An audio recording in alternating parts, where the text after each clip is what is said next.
ಫ್ರಿಡ್ಜಲ್ಲಿ ಎಷ್ಟು ಬಟಾಣಿ ಸ್ಟೋರ್ ಮಾಡಿಟ್ಟಿದ್ದೀನೋ ನನಗಂತೂ ಗೊತ್ತಿಲ್ಲ. ಆದ್ರೂ ಬಟಾಣಿ ಬೇಕು ಅಂತ ಕೇಳ್ತಿದ್ದೆ. ಒಂದು 5 kg ತೊಗೊಂಡು ಬಂದಿದ್ರು. ಲಾಸ್ಟ್ ಇನ್ನೇನು ಸೀಸನ್ ಮುಗಿತಾ ಬಂತಲ್ವ, ಈ ಸಲ ಅಂತೂ ತುಂಬಾ ನಾನು ಸ್ಟೋರ್ ಮಾಡಿಟ್ಟಿದ್ದೀನಿ. ಇಲ್ಲ ಅಂತಂದ್ರೆ ಒಂದು 5ರಿಂದ 6 kg ಕಾಳುಗಳೇನೆ ಆಗೈತೆ, ಅಷ್ಟು ಸ್ಟೋರ್ ಮಾಡಿ ಇಟ್ಟಿದ್ದೀನಿ. ಮತ್ತು ನಾವು ಫ್ರೀಝರಲ್ಲಿ ಇಡೋದ್ರಿಂದ ಒಂದು 6ರಿಂದ 7-8 ತಿಂಗಳು ಆರಾಮಾಗಿ ತಿನ್ಬೋದು. ನೋಡಿ ಇದೆಲ್ಲ ನಾನು ಫ್ರೀಝರಲ್ಲಿ ಹಳೆ ಕಾಳುಗಳು. ಇದು ಅವರೆಕಾಯಿನೂ ಕೂಡ ನಾನು ಬಿಡಿಸಿ ಈ ಥರ ಫ್ರೀಝರಲ್ಲಿ ಇಟ್ಕೋತೀನಿ. ಐಸ್ ಇದ್ದಂಗೆ ಇರುತ್ತೆ. ತುಂಬಾ ಚೆನ್ನಾಗಿದೆ, ಫ್ರೆಶ್ ಆಗಿದೆ. ಇದೆಲ್ಲ ಆಗಲೇ ಒಂದು 3 ತಿಂಗಳು ಹಿಂದಿನ ಕಾಳುಗಳು. ನೋಡಿ ಎಷ್ಟು ಚೆನ್ನಾಗಿದೆ.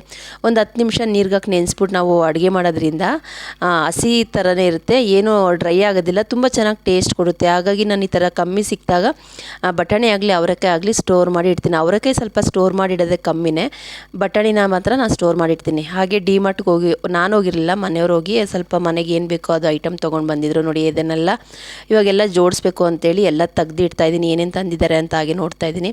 ತಿಂಡಿಗೆ ಬಂದು ಇಡ್ಲಿ ಮಾಡಿದೆ, ಯಾಕಂದರೆ ಮನೇಲಿ ಕೆಲಸ ಜಾಸ್ತಿ ಇರೋದ್ರಿಂದ ಬೇಗ ಕೆಲಸ ಆಗಲಿ ಅಂತೇಳಿ ಬೆಳಗ್ಗೆ ತಿಂಡಿಗೆ ಇಡ್ಲಿ ಸಾಂಬಾರು ಮಾಡಿದೆ, ಚಟ್ನಿ ಮಾಡಿದೆ. ಇನ್ನೂ ಸ್ವಲ್ಪ ಹಿಟ್ಟು ಹಾಕಬೇಕಾಯಿತು ಅಂತೇಳಿ ಹಾಗೆ ಇಟ್ಟಿದ್ದು ಬೆಳಗ್ಗೆ ಬ್ರೇಕ್ಫಾಸ್ಟ್ಗೆ ಅಂತೇಳಿ.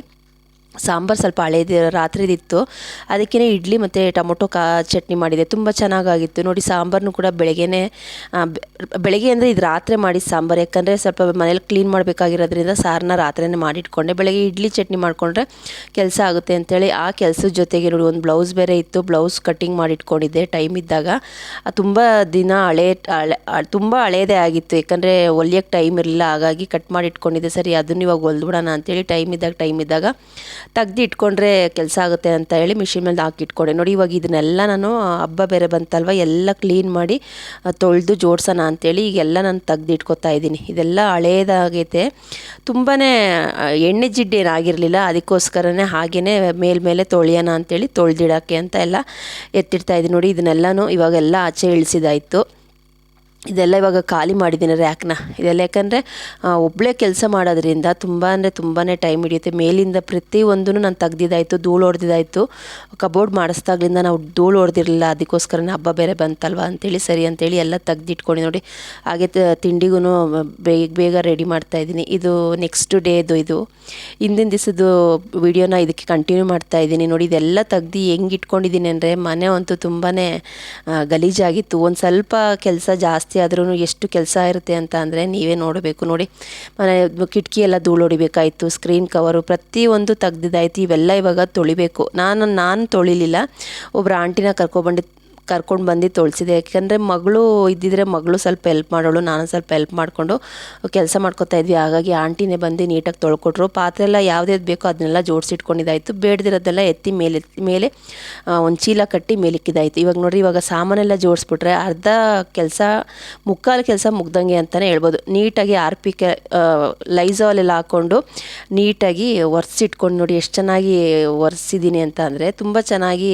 ಕೊಳೆ ಹೋಗಿತ್ತು. ಆ ಎಣ್ಣೆ ಜಿಟ್ಟಿತ್ತಲ್ವ, ಅದಕ್ಕೋಸ್ಕರ ಲೈಝಾಲ್ ಹಾಕ್ಕೊಂಡೆ ನಾನು. ಮತ್ತು ಈ ಚಿಮ್ನಿ ಕ್ಲೀನ್ ಮಾಡೋದಂತೂ ದೊಡ್ಡ ತಲೆನೋವು ಆಯಿತು ನನಗೆ. ಯಾಕಂದರೆ ಎಣ್ಣೆ ಜಿಡ್ಡು ಎಷ್ಟಾಗಿತ್ತು ಅಂತಂದರೆ ಒಂದು 4 ತಿಂಗಳಾಗಿತ್ತು, ತೊಳೆದೇ ಇರಲಿಲ್ಲ. ತುಂಬಾ ಟೈಮ್ ತೊಗೊಂತು. ಈ ಕಡೆ ಒಂದು ಕಬೋರ್ಡ್ ಐತೆ, ಇದು ಡೈಲಿ ಗಾಜಿನ ಗ್ಲಾಸು ಮತ್ತು ಟೀ ಕುಡಿಯೋ ಗ್ಲಾಸ್ಗಳನ್ನೆಲ್ಲ ಇಲ್ಲಿ ಇಟ್ಕೊಂಡಿದ್ದೀನಿ. ಇಲ್ಲಿ ಜಾಸ್ತಿ ನಾನೇನು ಯೂಸ್ ಮಾಡೋದಿಲ್ಲ. ಇದು ನೋಡಿ ಮಧ್ಯಾಹ್ನ ಮನೆ ಹತ್ರ ವಾತಾವರಣ. ತಿಂಡಿಗೆ ನಾನು ಅವಲಕ್ಕಿ ಉಪ್ಪಿಟ್ಟು ಮಾಡಿದೆ. ಒಟ್ಟು ಇದು 3 ದಿವಸದ ವೀಡಿಯೋನ ಕಂಟಿನ್ಯೂ ಮಾಡ್ತಾಯಿದ್ದೀನಿ. ಇದಕ್ಕೆ ನೋಡಿ ಫೈನಲಾಗಿ ನಾನು ಬ್ಲೌಸ್ ಫಿನಿಶ್ ಮಾಡಿದ್ದಾಯಿತು. ಸಿಂಪಲ್ಲು, ತುಂಬ ದಿವಸನೇ ಆಗಿತ್ತು ಕಟ್ ಮಾಡಿ ಸ್ಟಿಚ್ ಮಾಡಿರಲಿಲ್ಲ. ಇವಾಗ ಡಬ್ಬಕ್ಕೆ ಅಡುಗೆ ಮನೆಯಲ್ಲಿರೋ ಅಂಥ ಡಬ್ಬನೆಲ್ಲ ತೆಗೆದು ಹಾಲ್ಗೆ ಹಾಕ್ಕೊಂಡು ಸಾಮಾನೆಲ್ಲ ತೆಗ್ದು ತುಂಬಿಟ್ಬಿಟ್ರೆ ಮುಕ್ಕಾಲು ಕೆಲಸ ಮುಕ್ಕಾಲು ಕೆಲಸ ಅಲ್ಲ, ಈ ಡಬ್ಬಕ್ಕೆ ಸಾಮಾನು ತೆಗ್ದು ಹಾಕಿ ಜೋಡಿಸಿಟ್ಬಿಟ್ರೆ ಅಡುಗೆ ಮನೆ ಕೆಲಸ ಮುಗಿಯುತ್ತೆ ಮತ್ತು ಮನೆ ಕ್ಲೀನಿಂಗ್ ಕೆಲಸ ಕೂಡ ಮುಗಿಯುತ್ತೆ. ತುಂಬಾ ಕಷ್ಟ ಆಯಿತು. ಹಬ್ಬ ಬರಲಿ, ಏನೇ ಒಂದು ಫಂಕ್ಷನ್ ಬಂದರೂ ಹೆಣ್ಮಕ್ಳಿಗೆ ಎಷ್ಟು ಕೆಲಸ ಇರುತ್ತೆ ಅಂತ ಅಂದರೆ ಹೇಳೋಕ್ಕೆ ಆಗೋದಿಲ್ಲ. ಒಬ್ಬರೇ ಇದ್ದರು ಅಂತ ಅಂದರೆ ತುಂಬಾ ಕಷ್ಟ ಆಗುತ್ತೆ. ಇವಾಗ ನಾನು ಒಬ್ಬಳೇ ಮಾಡಿದ್ರಿಂದ ಇಲ್ಲ ಅಂತಂದರೂ ಒಂದು 4 ದಿವಸದಿಂದ ಈ ಕೆಲಸ ಮಾಡ್ತಾಯಿದ್ದೀನಿ. 4 ದಿವಸದಿಂದ ಬಿಡ್ದಂಗೆ ಒಬ್ಬಳೇ ಮಾಡ್ತಾ ಇರೋದ್ರಿಂದ ತುಂಬಾ ಕಷ್ಟ ಆಯಿತು ಅಂತಲೇ ಹೇಳ್ಬೋದು. ಯಾಕಂದರೆ ಅಡುಗೆ ಮನೆ ಸ್ವಲ್ಪ ಈ ಐಟಮ್ ತಂದಿದ್ದಾರೆ, ಇವೆಲ್ಲ ತೊಳೆದು ತುಂಬಾ ಅಂತ ಅಂದ್ಕೊಂಡಿದ್ದೆ. ಸರಿ ಇನ್ನೇನು ಇದನ್ನ ಅಷ್ಟು ತೊಳೆದು ಮತ್ತು ಪಾತ್ರೆ ಹಂಗೆ ಯಾಕೆ ಬಿಡೋದು ಅಂತೇಳಿ ಅದನ್ನು ಹಾಕ್ಕೊಂಡಿದ್ದಾಯಿತು. ಮನೆ ತುಂಬ ಹೆಂಗಾಗಿತ್ತು ಅಂದರೆ 4 ದಿವಸದಿಂದ ಸಾಕಾಗಿತ್ತು. ಇವಾಗ ಫಸ್ಟು ಬೇಗ ಅಡುಗೆ ಮನೆಗೆ ಐಟಮ್ಗಳೆಲ್ಲ ತೆಗ್ದು ಅದಾದ ಡಬ್ಬಕ್ಕೆ ಹಾಕಿಟ್ಬಿಟ್ರೆ ಕೆಲಸ ಮುಗಿಯುತ್ತೆ ಅಂಥೇಳಿ ರಾತ್ರಿ, ಇವಾಗ ಟೈಮ್ ಬಂದು ರಾತ್ರಿ 10:30 ಆಗಿತ್ತು. ಎಷ್ಟು ಎಷ್ಟು ಕೆಲಸ ಇತ್ತು ಅಂತ ಅಂದರೆ ಅಪ್ಪ ಅವರು ಬರೀ ತೊಳ್ದು ಕೊಟ್ಟು ಹೋಗಿದ್ದಷ್ಟೇನೆ. ಅದಾದಮೇಲೆ ನಮಗೆ ಕೆಲಸ ಅಂತ ಆಗಿದೆ. ಎಷ್ಟು ಕೆಲಸ ಇತ್ತು ಅಂದರೆ ಗಂಡು ಮಕ್ಕಳು ಎಷ್ಟು ಕೆಲಸ ಮಾಡ್ತಾರೆ ಅಲ್ವಾ, ಹೆಣ್ಮಕ್ಳು ಮಾಡಿದಷ್ಟು ಗಂಡು ಮಕ್ಕಳು ಮಾಡೋದಿಲ್ಲ. ನನ್ನ ಮಗಳಿದ್ದಿದ್ರೆ ಎಷ್ಟೋ ಮಾಡ್ಕೊಡಿರೋಳು.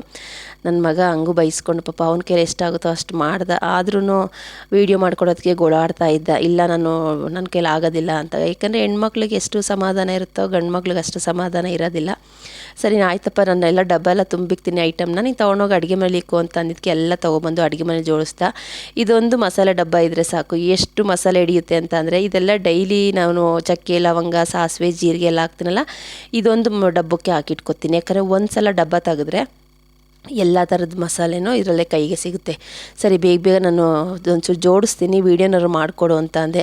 ಹೆಂಗೋ ಗೊಣ ಅಂದ್ಕೊಂಡು ಸ್ವಲ್ಪ ವೀಡಿಯೋ ಮಾಡಿಕೊಟ್ಟೆ. ಯಾಕಂದರೆ ಅವ್ನು ಆಟಾಡೋಕ್ಕೆ ಹೋಗ್ಬೇಕಾಯ್ತು. ಗಂಡು ಮಕ್ಳು ಹಂಗೆ ಅಲ್ವಾ, ಆಟಾಡೋಕ್ಕೆ ಗಮನ ಬಂತು ಅಂದರೆ ಯಾವ ಕೆಲಸನೂ ಮಾಡೋಲ್ಲ, ಒಂದಷ್ಟು ಬೈಸ್ಕೊಂಡು ಆಡಿಕೊಂಡು ಹೋಗ್ತಾರೆ. ಸರಿ ಆಯ್ತು, ಇದೊಂದಾದ್ರು ವೀಡಿಯೋ ಮಾಡಿಕೊಡು ಅಂತೇಳಿ ವೀಡಿಯೋ ಮಾಡಿಸ್ತಾ ಇದ್ದೀನಿ. ಅದನ್ನು ವೀಡಿಯೋ ಮಾಡ್ಬೇಕಾದ್ರೆ ಒಂದು ಶೇಕ್ ಮಾಡ್ತಾನೆ ಕ್ಯಾಮ್ರಾನ, ಅಂದರೆ ಏನು ಮಾಡೋಕ್ಕೂ ಆಗೋದಿಲ್ಲ, ಸಾಕಾಗಿ ಹೋದೆ. ಟ್ರೈಪೋಡ್ ಇಟ್ಟು ಮಾಡೋಣ ಅಂತ ಅಂದರೆ ಅದು ಕರೆಕ್ಟಾಗಿ ಒಂದು ಜಾಗದಲ್ಲಿ ನಾವು ನಿಂತ್ಕೊಂಡು ಕೆಲಸ ಮಾಡ್ತೀವಿ ಅಂದರೆ ಅದೊಂಥರ ಕೆಳಗಡೆ ಬಗ್ಬೇಕು ಮತ್ತು ಮೇಲೆತ್ತಿ ಜೋಡಿಸ್ಬೇಕು, ತುಂಬ ಅಂದರೆ ತುಂಬಾ ಕಷ್ಟ ಆಗುತ್ತೆ. ಅದೇ ನನ್ನ ಮಗಳು ಇದ್ದಿದ್ರೆ ಅವಳು ಸ್ವಲ್ಪ ಸಮಾಧಾನ ಪೇಷನ್ಸಿಂದ ಕೆಲಸ ಮಾಡ್ತಾಳೆ. ಏನೇ ಒಂದು ಕೆಲಸ ಹೇಳಿದ್ರು ಸಮಾಧಾನವಾಗಿ ಮಾಡ್ತಾಳೆ. ಅದೇ ಹೇಳೋದು, ಹೆಣ್ಮಕ್ಳು ಮಾಡಿದಷ್ಟು ಗಂಡು ಮಕ್ಳು ಕೆಲಸ ಮಾಡೋದಿಲ್ಲ.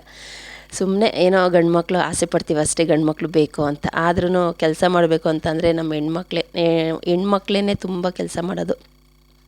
ಯುಗಾದಿ ಹಬ್ಬಕ್ಕೆ ಇಷ್ಟು ಕೆಲಸ ಅಂತ ಡಬ್ಬ ತೊಳೆಯೋಕ್ಕೆ ಅಂತ ಹೋಗಿ ಮನೇಲಿರೋ ಪಾತ್ರೆನೆಲ್ಲ ತೊಳೆದು 3 ರಿಂದ 4 ದಿವಸ ನನಗೆ ಕೆಲಸನೇ ಸರಿ ಹೋಯಿತು. ಅದಕ್ಕೋಸ್ಕರನೇ ಸಿಂಪಲ್ಲಾಗಿ ವೀಡಿಯೋನು ನಾನು ಅಪ್ಲೋಡ್ ಮಾಡೋಕ್ಕಾಗಲಿಲ್ಲ, ಯಾವುದೂ ವೀಡಿಯೋಸ್ ಇರಲಿಲ್ಲ. ಈಗ ಬೇರೆ ಅಡುಗೆ ವೀಡಿಯೋಸ್ ಹಾಕೋಣ ಅಂತಂದರೆ ಅಡುಗೆ ವೀಡಿಯೋಸ್ ಓಡ್ತಾ ಇಲ್ಲ, ಗ್ಯಾಸ್ ಬೇರೆ ಪ್ರಾಬ್ಲಮ್ ಆಗಿದೆ ಅಲ್ವಾ, ಗ್ಯಾಸ್ಗಳು ಸಿಗೋದಿಲ್ಲ.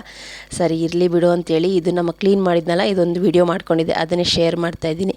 ನೋಡ್ತೀರಾ ಅಂತ ಭಾವಿಸ್ತಿದ್ದು. ನೋಡಿ ಇದೆಲ್ಲ ಹೆಂಗೋ ಒಂದು ನೀಟಾಗಿ ಮನೆ ಕ್ಲೀನ್ ಆಯಿತು ಅಂತಲೇ ಹೇಳ್ಬೋದು. ನೋಡಿ ಇದೆಲ್ಲ ಮಸಾಲೆ ಡಬ್ಬ, ಇದೆಲ್ಲ ಡೈಲಿ ನಾವು ಏನು ಡೈಲಿ ಅಡುಗೆಗೆಲ್ಲ ಯೂಸ್ ಮಾಡ್ತೀನಲ್ಲ ಅದನ್ನು ಈ ಕಡೆ ಇಟ್ಕೊತೀನಿ. ನಾನು ಯಾವ್ದು ಜಾಸ್ತಿ ಯೂಸ್ ಮಾಡೋದಿಲ್ವಲ್ಲ, ಅಪರೂಪಕ್ಕೆ ಮಾಡೋದನ್ನೆಲ್ಲ ಈ ಕಡೆ ಲಾಸ್ಟಲ್ಲಿ ಇಟ್ಕೊತೀನಿ. ಅಂದರೆ ಕಾರ್ನ್ಫ್ಲೋರು, ಮೈದಾ ಹಿಟ್ಟು, ಹುಣ್ಸೆಹಣ್ಣೆಲ್ಲ ನಾನು ಜಾಸ್ತಿ ಯೂಸ್ ಮಾಡಲ್ಲ, ಅದನ್ನೆಲ್ಲ ಈ ಕಡೆ ಮೂಲೆಗೆ ಇಟ್ಕೊತೀನಿ. ಆ ಕಡೆ ಏನೇ ಇದ್ರೂ ಜಾಸ್ತಿ ಯೂಸ್ ಮಾಡೋದನ್ನ ಫಸ್ಟಲ್ಲಿ ಇಟ್ಕೊತೀನಿ. ಇದು ಮಸಾಲೆ, ಇದು ನೋಡಿ ಫೈನಲಾಗಿ ಮನೆ ಹೆಂಗಿದ್ದಿದ್ದು ಮನೆ ಯಾವ ರೀತಿ ಆಗಿದೆ. ಇನ್ನು ಸ್ವಲ್ಪ ಉಪ್ಪು ಮತ್ತು ಎಣ್ಣೆನೆಲ್ಲ ಬಾಟ್ಲಿಗೆ ಹಾಕಿದ್ರೆ ಕೆಲಸ ಮುಗಿಯುತ್ತೆ ಫ್ರೆಂಡ್ಸ್. ನೋಡಿದ್ರಲ್ಲ ನನ್ನ ವೀಡಿಯೋ ಈ ಥರ ಆಗಿತ್ತು. ಹಾಗೆ ನೋಡಿ ಇದೇ ಟೈಮಲ್ಲೇ ಬೆಣ್ಣೆ ಸ್ವಲ್ಪ ತೆಗ್ದಿಟ್ಟಿದ್ನಲ್ಲ ಹಾಲಿನಕೇನೆ, ಅದರದ್ದು ಕೂಡ ಬೆಣ್ಣೆ ಮಾಡಿಟ್ಟಿದ್ದೀನಿ.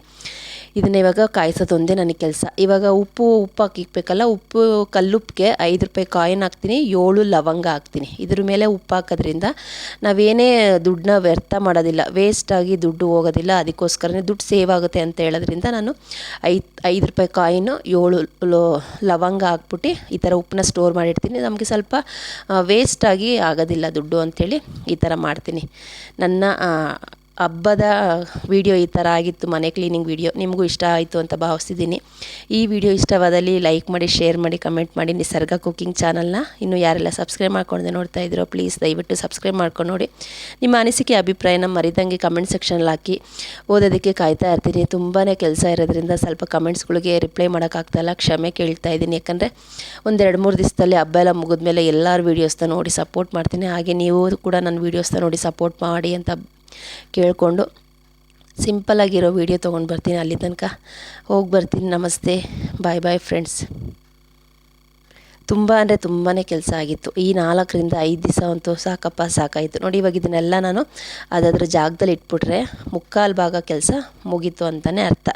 ಯಾಕಂದರೆ ನಾವು ಅಡುಗೆ ಮಾಡಬೇಕಾದ್ರೆ ಕೈಗೆ ಸಿಗುತ್ತಲ್ವ, ಅದಕ್ಕೋಸ್ಕರ ನಾನು ಬಲಗಡೆನೇ ಇಟ್ಕೊತೀನಿ. ಉಪ್ಪು ಎಣ್ಣೆ ಏನೇ ಒಂದಾದ್ರೂ ನಾವು ನಿಂತ್ಕೊಂಡು ಅಡುಗೆ ಮಾಡಬೇಕಾದ್ರೆ ಬಲಗಡೆ ಇರಬೇಕು ಉಪ್ಪು. ಹೋಗಿ ಬರ್ತೀನಿ. ನಮಸ್ತೆ, ಬಾಯ್ ಫ್ರೆಂಡ್ಸ್.